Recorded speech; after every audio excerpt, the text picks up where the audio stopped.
여러분, 모든 일이 마찬가지지만 전 끝을 잘 맺는 게 중요합니다. 그래서 우리가 우스갯소리로 하는 말이 사람이 화장실 들어갈 때와 나올 때가 다르다. 또 물에 빠진 사람 구해줬더니 보따리 내놓으라라고 한다는 것처럼 이 말들은 뭐냐면 사람이 처음 마음과 끝 마음이 다르다는 것이에요. 그래서 어떤 사람이 좋은 사람이냐면 처음 마음뿐만 아니라 마지막까지 유종의 미를 거두는 사람이 어떻게 보면 성공된 삶이라고 말할 수 있습니다. 왜 우리가 끝이 중요하냐면요, 마지막이 아름다우면 과거의 아픔이 추억과 간증이 되지만 반대로 끝이 아름답지 못하면 이 간증이 아니라 내 삶의 상처와 또 불명예가 되기 때문에 그렇습니다.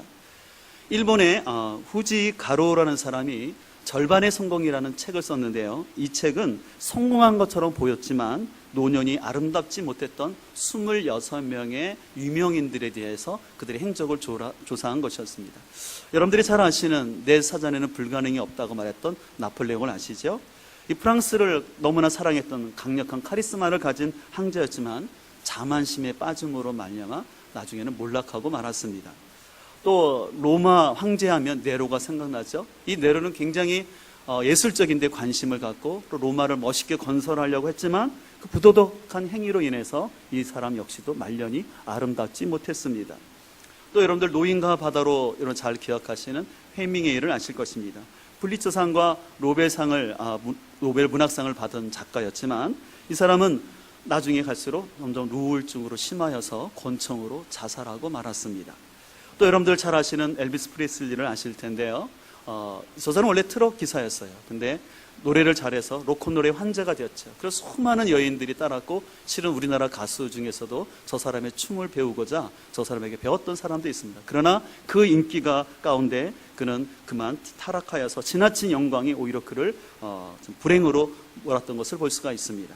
또 여러분들 린드버그를 아실 것입니다. 이 사람은 최초로 대서양을 횡단한 아주 유명한 비행사였지만 그 인기가 너무 지나침으로 인해서 그 인기를 감당하지 못함으로 말미암아 추락한 영웅이 되었습니다.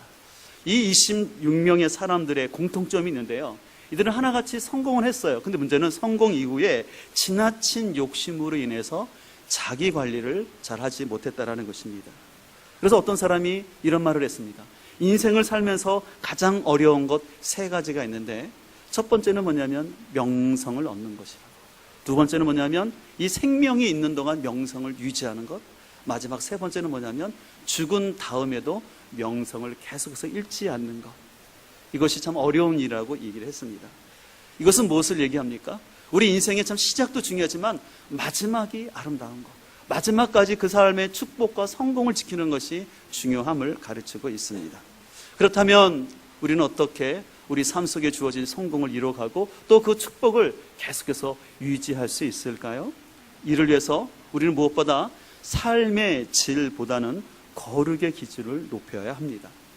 오늘 본문을 보게 되면 에스겔 성전이 나오는데요, 이 에스겔 성전은 실제로 존재하지 않는 환상 속의 성전이었습니다.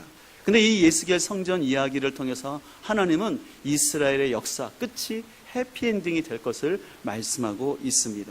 비록 이스라엘 백성들이 과거에 불순종하고 특별히 바알을 섬기는 우상 숭배로 말미암아 그들이 나라를 잃고 바벨론으로 끌려가는 아픔을 겪었지만 하나님은 그들을 다시 회복하여서 이스라엘의 삶과 그 역사가 복되기를 오늘 에스겔서를 통해서 말씀하고 있습니다.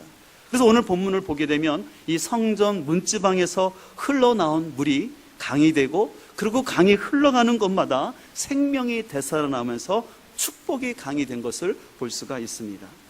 하나님이 이것을 가르쳐주기 위해서 에스겔 선자를 부르셔서 그에게 환상을 보여주십니다. 어떤 환상을 보여주시냐면 성전을 보여주시는 거예요. 지금 보시는 것이 에스겔이 봤던 환상 속에 있는 에스겔 성전이었는데요, 그 성전 문지방에서 물이 조그맣게 나옵니다. 근데 물이 제단 남쪽을 향해 나오다가 이제 동쪽으로 흘러가게 되는데요, 동쪽으로 흘러갈 때마다 하나님은 일천척이라 나와 있죠. 우리 수로 환산하면 500m 간격을 가지고 4번에 걸쳐서 측량하게 했습니다.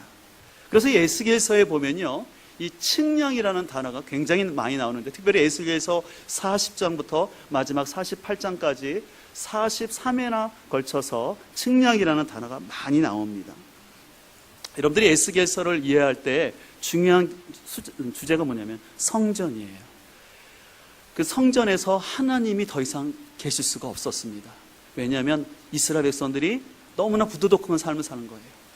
일상 속에서는 악한 일을 행하고는 하나님께 나와서 성전에서 예배하면서 하나님 우리의 죄를 용서해달라고, 그리고 우리에게 복을 달라고만 기도했던 거예요. 그러니까 하나님이 그럴 수는 없다. 그래서 하나님이 성전 문을 닫으라 했어요. 근데 그럼에도 불구하고 이스라엘 백성들이 너무나 부도덕한 삶을 사니까 하나님이 어떻게 했냐면 성전을 떠나셨어요.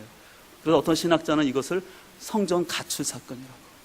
여러분들, 하나님이 이 성전에 거하시기 위해서 이 성전을 만들라고 말씀하셨는데 그 성전의 주인이신 하나님이 성전을 떠날 수밖에 없었어요. 그것은 뭐냐면 이스라엘 백성들의 죄로 인하였습니다. 근데 하나님이 다시 이제 그들을 회복하시는 증거로서 하나님이 떠나셨던 성전으로 돌아오시겠다라는 것입니다. 근데 돌아오기 위한 전제가 있어요. 그것은 어떤 전제냐면 성전이 거룩해야지. 그래서 성전이 거룩함을 보여주기 위해서 에스겔 선지자에게 성전의 곳곳을 치수를 재개하셨어요. 측량하게 하셨던 것입니다. 그래서 이 측량한다라는 것은 단순히 길이를 잰다라는 것을 넘어서 이스라엘 백성들의 삶의 기준점을 제시하고 그들을 분별시키셨다는 의미가 있습니다. 그래서 세속적인 것과 거룩한 것, 하나님이 기뻐하시는 것과 싫어하는 것이 무엇인지에 대한 올바른 기준점을 그들에게 제시하기를 원하셨습니다. 이것을 통해서 하나님은 그들의 이스라엘 백성들의 삶을 재어봄으로 인해서 무엇이 문제고 무엇이 부족한 것을 그들에게 알게 하기를 원하셨어요. 또 하나님께서 성전을 측량하게 하셨다는 것은 그것은 보호의 의미가 있습니다. 세상의 악하고 추한 것으로부터 또 외부의 공격으로부터 이스라엘 공동체를 또 성도들의 영혼을 지키기 위해서 그것을 제라고 말씀하셨어요. 이것을 통해서 우리의 삶 속에서도요, 이 기준점이 있다는 것은 불편함이 아니라 안전 펜스와 같은 것입니다. 여러분들 운전할 때 차선이 있는 것이 때로는 불편해 보이지만 아닙니다. 차선이 있기 때문에 우리가 안전하게 갈 수 있는 거고, 또한 중앙선을 가로막고 있는 큰 콘크리트 같은 것이 오히려 우리의 생명을 보호해 주는 것입니다. 이런 의미에서 우리의 삶 속에서 분명한 기준선이 있다는 것은 그것은 축복이라는 것이죠. 우리가 살아가는 시대를 포스트 모더니즘의 시대라고 합니다. 우리가 살아가는 이 포스트 모더니즘의 특징은 뭐냐면 절대적인 진리는 없다는 것입니다. 절대적인 진리가 아니라 상대적인 진리가 있다는 것입니다. 각 문화와 나라마다 고유한 전통과 문화가 있기 때문에 그것을 한 가지의 잣대로만 판단하지 말고 독특한 문화와 양식을 다 존중하자라는 것입니다. 그렇기 때문에 나의 기준을 가지고 타인에게 간섭하거나 억압하지 말자라는 말이죠. 굉장히 좋은 말처럼 보입니다. 하지만 여러분들, 분명히 기준이 분명하지 않다라는 것은 혼란과 무질서를 가져오게 합니다. 특별히 문화라는 이름으로 또 인권이라는 이름으로 동성애를 성적 취향으로 생각하게 하고, 혼전 순결 같은 것은 성에 대한 자기 결정권을 제한하는 구시대적인 발상이라고 말하면서 이 포스트 모던 시대에서는 가정의 가치를 점점점 흐트리고 있는 것을 볼 수가 있습니다. 그로 인해서 우리의 사회는 어떻습니까? 지금 말씀드린 것처럼 이런 포스트 모더니즘의 사회 속에서 젊은 세대뿐만 아니라 결혼한 세대까지도 가정 안에 거룩함이 없어지고 온전히 사람들이 그저 육체적 쾌락과 또한 성공만이 최고의 가치가 되었습니다. 그래서 우리 사회에서 어떻습니까? 성공만 하면 그 사람의 인격이 어떻든 간에 다 용서가 되고, 또 인생의 행복은 그저 잘 먹는 것, 또한 먹을 뿐만 아니라 해외 좋은 데 가서 여행하는 거라고 계속 끊임없이 요즘 예능 프로나 TV에 보면 끊임없이 먹방이나 아니면 여행 프로를 많이 보여주고 있습니다. 그리고 이런 먹방과 여행을 마음껏 즐길 수 있도록 돈이 있는 것, 그것이 인생의 행복이라고 우리에게 계속해서 거짓 메시지를 주고 있는 것을 볼 수가 있습니다. 제가 서울교를 시작하면서 절반의 성공에 등장했던 이 26명의 사람들 역시도요, 그들은 성공을 통해서 그들은 인생의 육체적 쾌락에만 너무 즐겼어요. 그리고 또 자신들의 성공을 통해서 자신들이 가진 권력을 놓지 않냐고 끝까지 더 욕심을 부리다가 그만 불행한 인생을 살았던 것을 볼 수가 있습니다. 그렇기 때문에 성경은 말씀하고 있습니다. 성경은 어떤 삶이 축복된 삶이냐?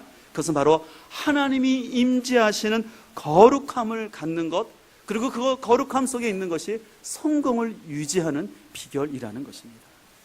26명의 사람들이 실패한 이유는요, 돈이 없어서, 명예가 없어서 실패한 것이 아니라 제가 봤더니 그들 안에 거룩이 없었다는 거예요. 삶의 기준선이 없었다는 거예요. 삶의 한계선이 필요했는데 그들은 삶의 한계선을 무시하고 내 인기와 명예와 돈을 가지고 더 높아지고 더 쾌락을 즐기려다가 오히려 그들의 노년이 참 비참한 모습이 된 것을 볼 수가 있습니다. 이런 의미에서 교회 역시도 마찬가지입니다. 교회 역시도 부흥은 해야 합니다. 그러나 그 부흥은 해야 되지만 그 부흥은 하나님의 거룩성과 복음의 본질을 훼손하면 안 되는 것입니다. 만약 어떤 교회가 부흥했지만 그 안에 하나님의 거룩성과 복음의 본질이 훼손된 가운데 교회가 부흥한다면 그건 축복이 아니라 저주가 될 수 있습니다. 또 우리 성도들의 삶에서도 마찬가지인 것 같습니다. 우리 성도들의 삶의 질을 높이는 것 필요합니다. 그렇지만 그 삶의 질을 높이는 것보다 더 우리가 관심을 가져야 될 것은 거룩의 질을 높이는 것입니다. 아까도 말한 것처럼 우리의 시대의 가치는 뭐냐면 어떻게 하면 삶의 질을 높이고 더 풍요롭게 살 건가에 대한 관심입니다. 그래서 먹는 것도 어떻게 하면 좀 더 웰비잉 음식을 먹을 것이며 내가 살고 있는 집도 어떻게 하면 더 안전하고 쾌락한 집을 꾸밀 것이며 내가 타는 자동차도 더 좋은 시스템이 갖춰진 큰 차를 타려고 모든 부분에서 질을 높이고자 합니다. 근데 문제는요, 인간의 욕망이라는 것은 끝이 없어서 결코 우리의 삶의 질을 만족시킬 수가 없다는 것입니다. 그래서 현대의 삶 속에서 이 삶의 질에 대한 관심을 갖다 보니 우리는 점점 세속적인 신앙이 되어서 하나님을 믿는다 하면서도 우리는 신은 하나님은 그저 형식적인 그냥 틀에서 믿고 실제로 우리가 의지하고 믿는 것은 이스라엘 백성들처럼 바알이에요. 바알을 오늘날 말하면 돈인 거죠. 실제로 나의 삶에 가장 영향을 미치는 것은 돈이라고 생각하고 생활하는 것입니다. 우리가 지난주에 에레미야를 묵상한 것처럼 하나님께서는 에레미야 선지자를 통해서 이스라엘 백성들을 향해서 끊임없이 경고의 메시지를 보냈습니다. 근데 그럴 때마다 이스라엘 백성들은 하나님께 따집니다. 하나님, 우리가 뭘 잘못했습니까? 우리가 매일 안식일마다 하나님께 나와서 예배를 드리고 이렇게 제사를 드리고 했는데 무슨 잘못을 했답니까? 라고 하면서 그들은 오히려 하나님께 반항하는 모습을 보였어요. 그러면서 이런 회개의 메시지를 전했던 에레미야를 오히려 그 사회의 나라의 공공의 적으로 여겼던 것을 우리가 보게 됩니다. 이런 이유가 왜 발생했을까요? 하나님을 믿는 이스라엘 백성이지만 그들은 이스라엘이 가나안 땅에 살면서 가나안 문화 속에서 그들이 누리는 삶의 질만을 바라보다 보니까 하나님이 원하시는 거룩의 기준은 낮춰버린 거예요.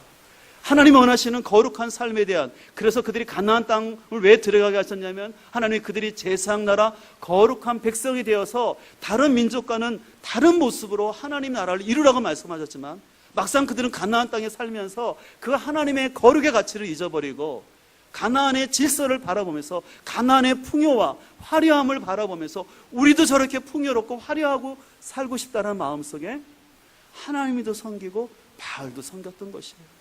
그러면서 그들은 이것이 절대 죄라고 생각하지 못했다라는 것입니다. 여러분, 우리가 기억할 것은요, 하나님은 우리의 필요를 아시고 필요를 채워주십니다.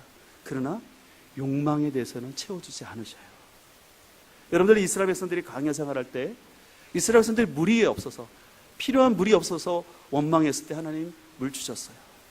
먹을 것이 없다고 하나님 원망했을 때 만나와 메추라기를 주셨어요. 그러나 이스라엘 백성들의 탐욕을 가지고 하나님께 구했을 때는 듣지 않았을 뿐만 아니라 그들을 엄하게 심판하셨던 것을 우리는 알 수 있습니다. 그래서 프랑스 철학자인 들레즈가 이런 말을 했어요.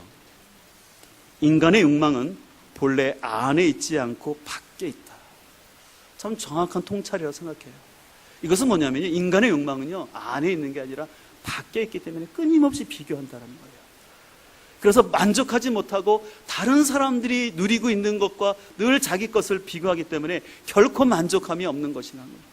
옛날에는 그냥 유럽 단칸방에 살다가 조그만 집만 이사가도 참 감사하고 기쁨이 있었는데 다른 사람이 더 큰 아파트에서 사는 그 모습을 보니까 또 불평이 나오고 자기는 부족하다고 생각하고, 우리 자녀가 그냥 건강하게만 자라도 기쁨이 되고 감사했는데 옆집 아이가 흔히 스카이 대학을 가고 그런 모습 보니까 더 욕망이 생겨서 거기를 보내지 못한 자신이 부족하게 생각하고 또 아이가 무능력하게 보이고, 또 아이를 그렇게 열심히 공부할 수 있도록 많은 돈을 못 벌어주는 또 남편이 원망하게 되고, 이런 것이 우리 삶 속에서 악순환되면서 결코 우리의 욕망은 만족할 수가 없다라는 것입니다. 우리는 이런 시대에 살기 때문에, 그래서 우리가 기억해야 될 것은, 우리는 삶의 질에 대한 집착보다는 거룩함에 집중을 해야 합니다. 한번 따라 하실까요? 삶의 질에 대한 집착보다는 거룩한 삶에 집중해야 합니다. 여러분들, 이스라엘 백성들이 망했던 이유는요, 그들이 군사력이 약해서 외교소를 못해서 간 게 아니라 그들에게 거룩이 없기 때문에 망했던 것이에요. 그럼 역설로 하나님이 다시 이스라엘을 회복하실 때 그들에게 제일 먼저 원하셨던 것은 군사력을 확충하거나 그들이 더 많은 지식을 갖긴 원하는 것이 아니라 그들의 삶 가운데 거룩함이 회복되기를 원하셨어요. 그래서 에스겔 선지자를 통해서 성전 곳곳을 다 제라고 하셨어요. 그래서 아까 말한 것처럼 측량한다라는 것은 무엇이 부정한 것이고 무엇이 옳은 건지를 그들에게 정확히 알려서 다시는 이스라엘 백성들이 이런 고난을 당하지 아니하고 하나님의 축복된 삶 가운데 살기를 원하셨다는 것이죠. 그래서 이스라엘 백성이 진정 하나님이 거하실 수 있는 거룩한 공동체를 만들기를 원하셨던 것입니다. 제가 군 생활을 할 때 문신은 안 했지만 조폭 출신의 사병들이 저희 부대에 오게 되었어요. 근데 어떻게 이 사람들이 온지 모르겠지만 이 사람들이 굉장히 조폭 출신이다 보니까 힘을 막을 수가 없었어요. 그래서 그들로 인해서 내부만에서 아주 불의한 일이 많이 발생했습니다. 그래서 제가 이것을 좀 해결했다 생각하고 조용히 중대장님을 찾아가서 내부만에 있는 얘기들을 말씀을 드렸고, 그래서 나중에 중대장님이 개입을 하셔서 그렇게 문제를 주범적으로 일으켰던 형제를 사병을 영창을 보내고, 그리고 나머지 것들이 잘 정리가 됐어요. 근데 그 과정 속에서 그 조폭 출신의 그 사병을 따르던 일부 사람들이 분위기를 험악해 하는 거예요. 누가 우리 안에 있었던 일들을 중대장에게 보고해서 이렇게 분위기를 힘들게 하냐면서 굉장히 어렵게 했던 상황들이 있었습니다. 그러나 하나님의 은혜로 어쨌든 그 일이 잘 해결돼서 저희 내음 안에 있었던 어떤 불의한 일들이 잘 극복된 경험이 있습니다. 근데 제가 그것을 겪으면서요, 이 사단은요, 거룩한 걸 싫어하는 것이에요. 그래서 사단은 어찌하든지 악을 감추고 그것을 드러내는 사람들을 자꾸 배신자로 몰아가려 한다는 것입니다. 그러나 우리는 분별해야 됩니다. 죄와 정의에 대한 정확한 분별력이 있어야 합니다. 죄는 감춰지는 것이 아니라 드러나고 용서받는 것이 하나님의 축복인 줄 믿습니다.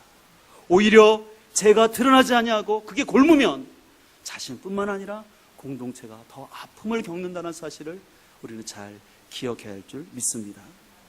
그래서 우리 사회에서도 내부자 고발자 보호법이라는 것이 있어요. 내부 고발자 보호법은 뭡니까? 어떤 그 내부 안에서 불의한 일이 있었을 때 그것을 지적한 사람은 국가적으로 정책적으로 보호해 주는 것입니다. 그래서 선진 사회로 가기 위해서는 이 내부 고발자 보호가 잘 이루어져야 한다는 것입니다. 그래서 참 우리 사회는 쉽지가 않아요. 왜? 우리 사회는 어떤 사회입니까? 정문화거든요. 위계 질서가 강한 사회예요. 근데 이게 쉽지가 않은 거예요.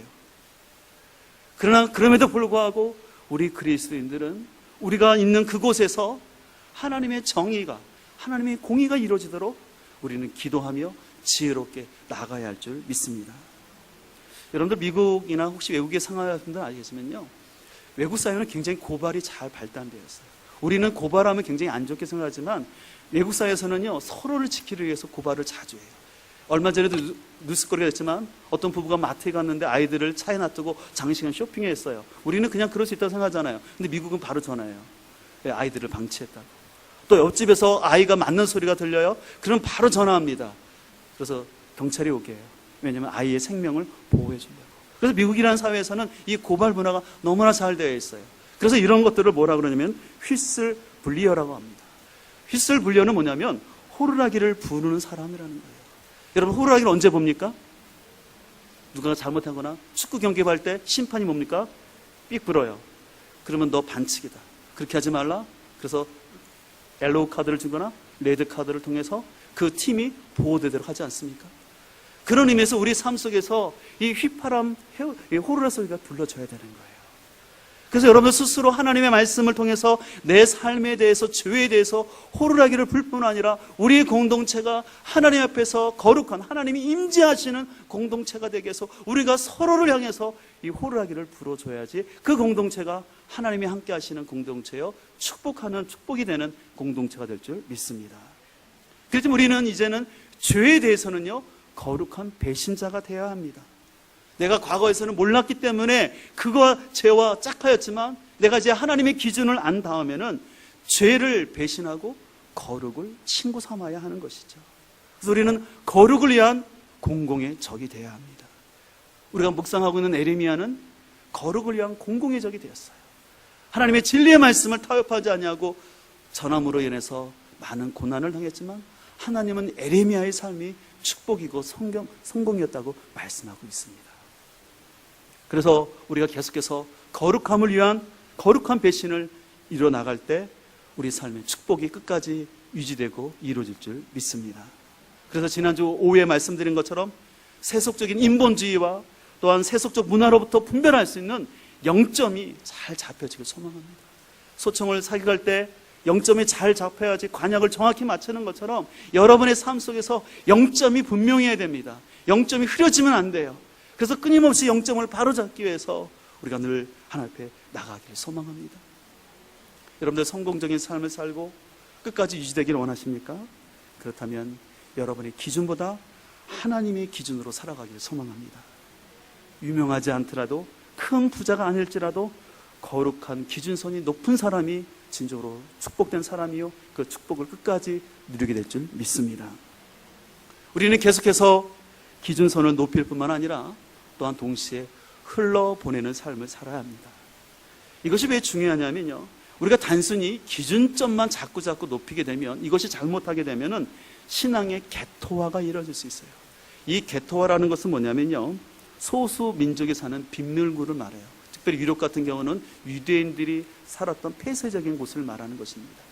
오늘날로 말한다면 어떤 사회 속에서 왕따가 되고 그 사회 속에서 영향력을 끼치지 못하고 있는 집단이 된다는 것입니다. 오늘 장로님께서 기도하셨지만 오늘날 그리스도인들의 모습, 한국교회의 모습이 어떻습니까? 자꾸 사회로부터 개토화가 되는 것 같아요. 교회 소리를 듣지 않으려고 그래요. 근데 예전에는 교회 목사님이라고 하면 들으려고 하고 좀 이렇게 예의를 갖추려고 했지만 요즘 세상은 어떻습니까? 너나 잘하세요. 그렇게 왜 그렇게 됐습니까? 세상이 변해서요? 아니요. 제가 볼 때는 우리 그리스도인의 삶 속에 하나님의 기준점들이 너무 무너졌기 때문에.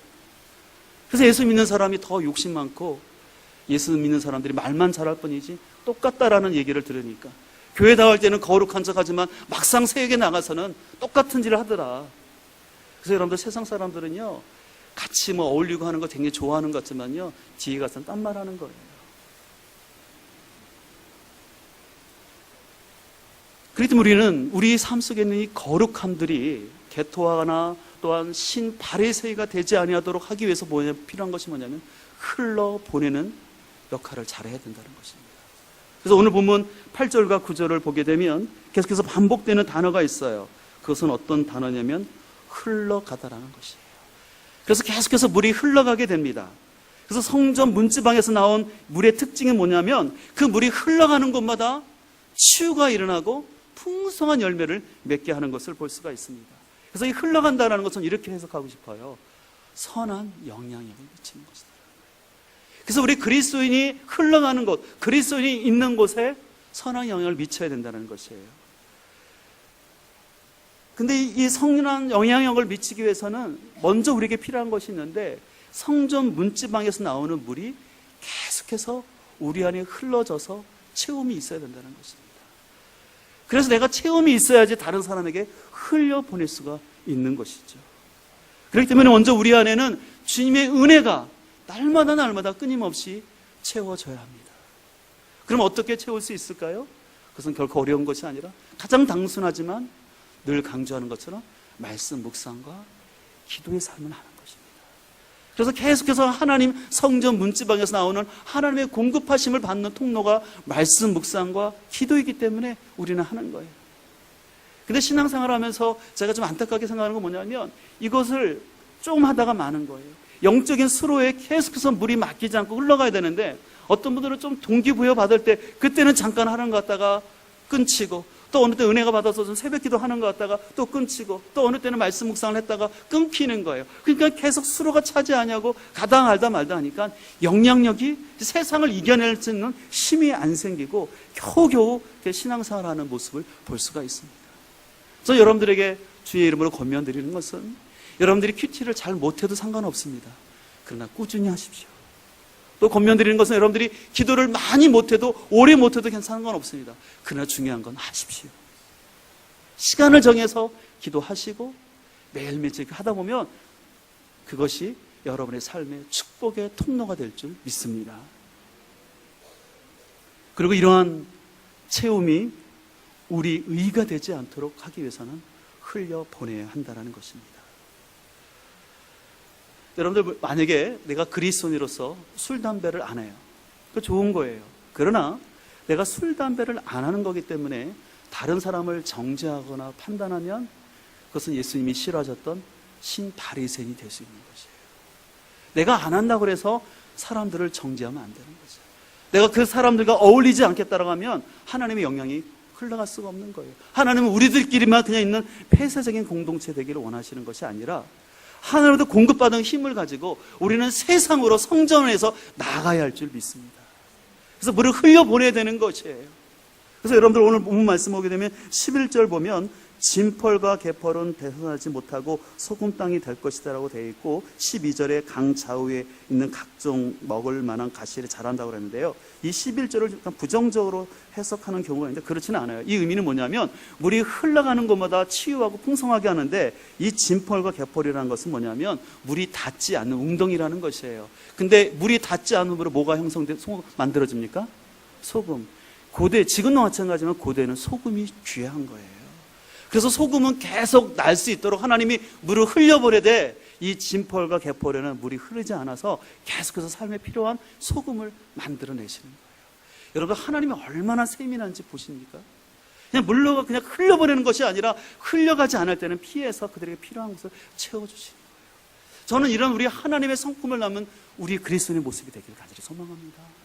그래서 세상에 좋은 영향을 끼치지만 꼭 필요한 곳에서는 지혜롭게 또 소금을 만들어낼 수 있도록 그렇게 진펄과 개펄을 배려할 수 있는 그 성숙한 흘려보냄이 우리가 추구해야 될 그리스도의 모습이라고 생각합니다.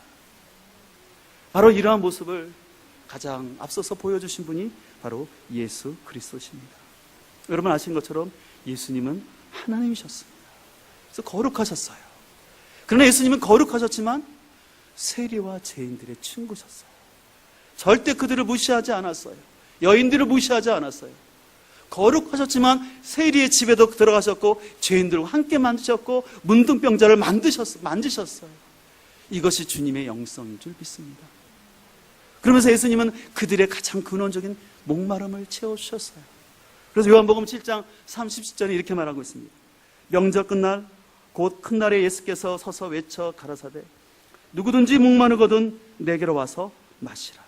나를 믿는 자는 성경에 이른 것 같이 그 배에서 생수의 강이 흘러나오렸어요.